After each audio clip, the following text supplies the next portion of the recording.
Hey, what's going on, guys? It's the Withered Ender Dragon here, and welcome to Horror Movie Reactions. And today, we're reacting to the producer's cut of Halloween 6, The Curse of Michael Myers, which is also known as just Halloween, The Curse of Michael Myers. Curse is the sixth film of the Halloween series, and its production was a goddamn mess. It had been 6 years since the previous film of the series, Halloween 5, The Revenge of Michael Myers, and if you remember, that movie introduced a bunch of weird shit with no explanation for it. The filmmakers of that film literally made that stuff up, and left whoever made the next one to explain everything. And it made even more confusing since the Halloween series by this point was sold to Dimension Films, the company owned by the Weinstein brothers. The Weinsteins were very demanding on what kind of version of Halloween 6 would they prefer, which is basically more gore and violence and less of Dr. Loomis and explanations. Even though not everyone agreed with them, the people who didn't agree with them were producer Paul Freeman, who also produced Halloween 4, Mustafa Khan, the grandfather of the Halloween series, and the only person involved in all the movies of the franchise up to that point, and writer Dan Ferens, who was a true blue Halloween fan, and whose original script was apparently way better than either cut of Halloween 6.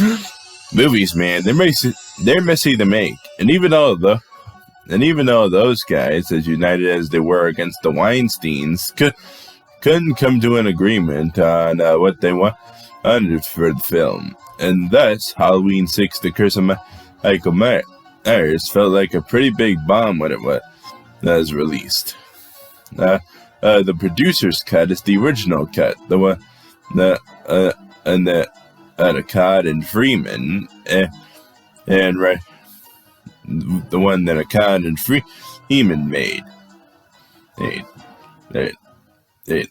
since the Weinsteins didn't want them to show, and since the test audience didn't want to see the original cut, the Weinsteins got their way and shot reshoots for the theatrical version, so that they could put it out in theaters.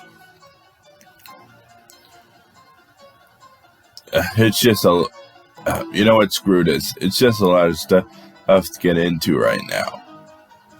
Either way, I consider the theatrical version and the producer's cut of Halloween 6 two separate movies that work in their own way. You'll see what I mean. Right now, let's start at the beginning of the producer's cut and get to the reaction.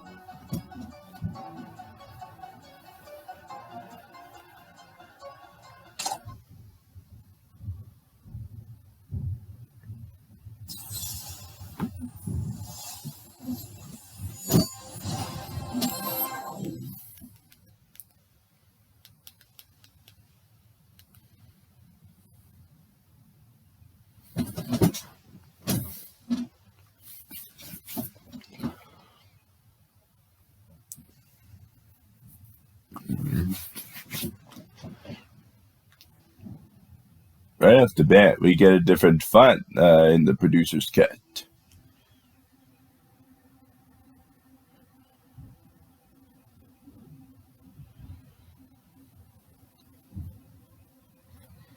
And also a different title card, with this one featuring the number 6 as well as the thorn symbol, signifying its more bigger purpose in this version of the movie. And also, it puts the film in a specific time for any time-traveling viewers.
Yeah, all this plays out the same as it does in the theatrical version.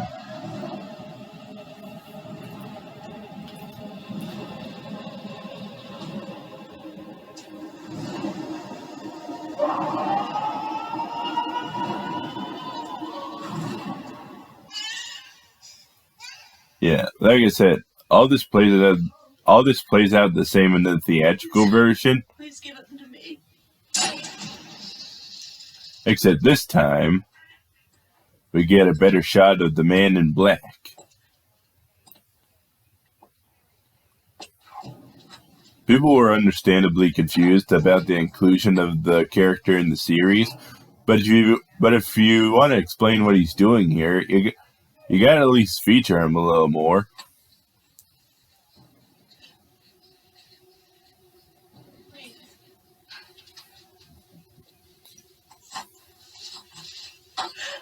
No, please, my baby, please give him to me. I remember that voiceover in the theatrical version, where we hear Paul Rudd's voice. Well, this time, was 6 years old. Yeah, this time we get a classic thespian delivery from Donald Pleasence.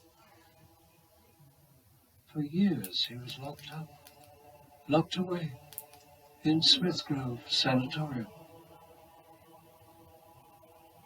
But he escaped, and suddenly Halloween was another word for mayhem. He needed to wipe out his entire family. He struck them down at night, and always on Halloween. The police tried everything to stop him. He overcame them all and disappeared. The world thought him dead, but I wasn't sure. I wasn't sure that Michael Myers had died.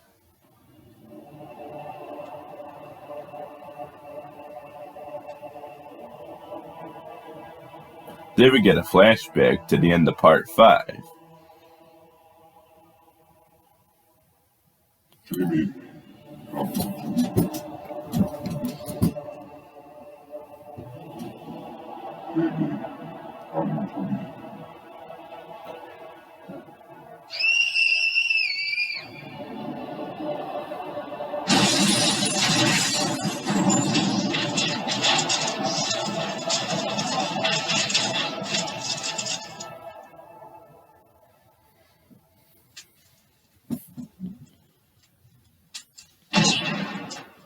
Jamie, come with me if you want to save your baby.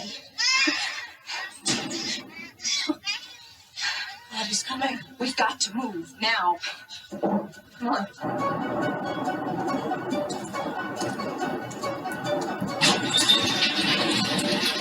And this is a pretty cool shot of Michael stepping out of a door.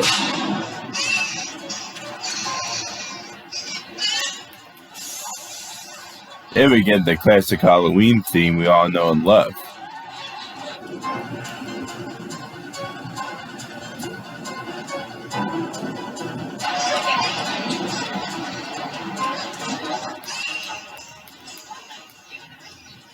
Yeah, that was replaced by generic grungy rock, and a rock version of the Halloween theme.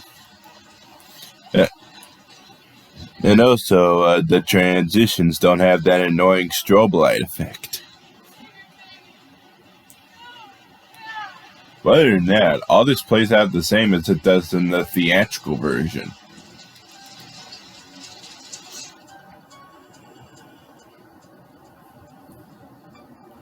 Except that shot. I don't know if that was in the theatrical version or not. But I know this one it was. And also, if you couldn't tell, the producer's cut looks more unfinished than the theatrical version.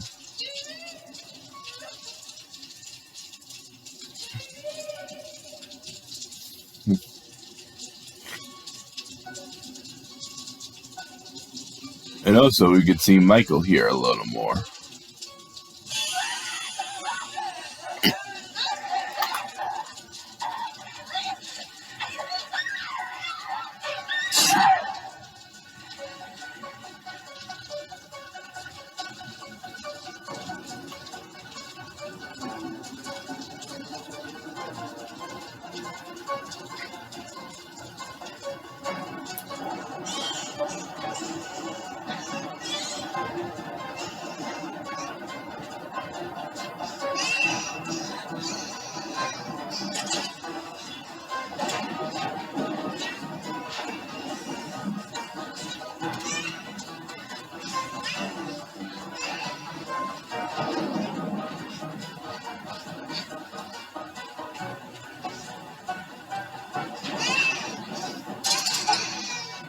Yeah, all this plays out the same as in the theatrical version, except we hear the classic Halloween theme this time.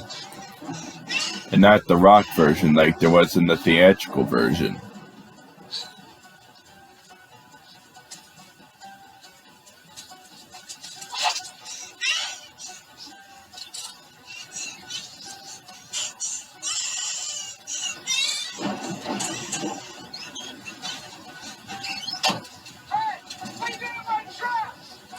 Yeah, but this guy's kill is a little less graphic.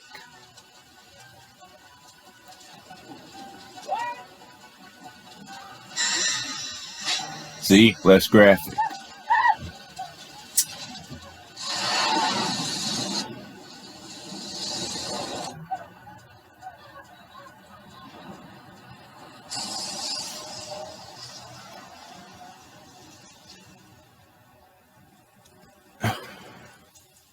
Yeah, you see, there's no strobe effect this time around.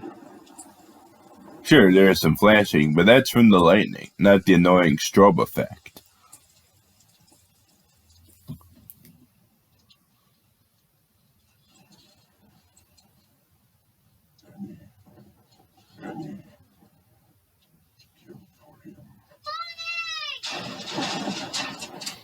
Danny? Mommy's here. He's a baby. The voice man, he's here. No one's there, sweetheart. I've seen him. You've been watching way too much TV, you know that? He says things, bad things.